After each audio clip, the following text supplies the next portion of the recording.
So building off of that, where do you see emotional reactivity undermining otherwise intelligent individuals?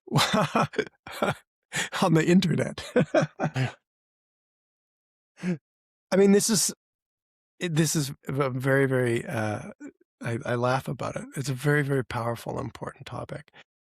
What I find, every argument that I've ever had and or witnessed has the same characteristic. There's a strong emotional charge in the nervous system, and everything goes faster. And now our thinking, the things we say and do, are in response to an emotional charge. It's like a wave that we get carried away on. And we can be very convinced. In fact, it's often feels even more convinced. We're more convinced that what we're saying is true or powerful because it's carried on this wave of charge. But if having gone through this hundreds and hundreds of times, most of the time I realize most of the things that I was actually saying that were rational or that sounded intelligent part of the system that is essentially trying to protect me from whatever it is that I'm internally perceiving. It's part of this defense mechanism, essentially, or survival strategy of my body. So no matter how clever or powerful feeling those things are, I've never found them to be essential or really honest.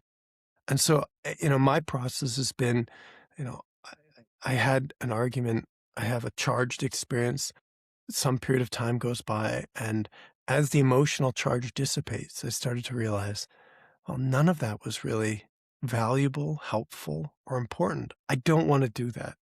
So what I'm going to have to do is I'm going to have to dismantle or deal with whatever that charge is and come back in a fresh way. And what I have found over time as I've dissipated so much emotional charge in me is that my relationship with rationality and facts and a perspective and a way of seeing the world has become increasingly flexible.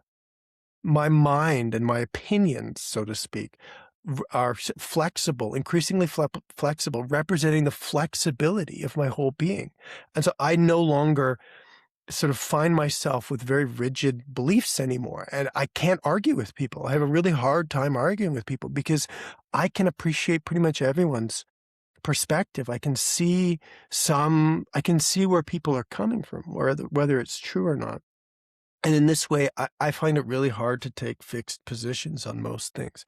And I think this has made me a much more honest intellectual person, much less sure of myself, much less able to tell you what's going to happen or what is happening. And I just see examples of this all over the world where people are so sure of what they're saying. And they're brilliant people. But then you listen to someone who's also so sure of what they're saying the exact opposite thing. And they are, instead of their intelligence integrating, it represents fragmentation. Instead of them working together to pool the essential knowledge, there's this breakdown, and people get more caught into what they're saying, and we get further away from the truth.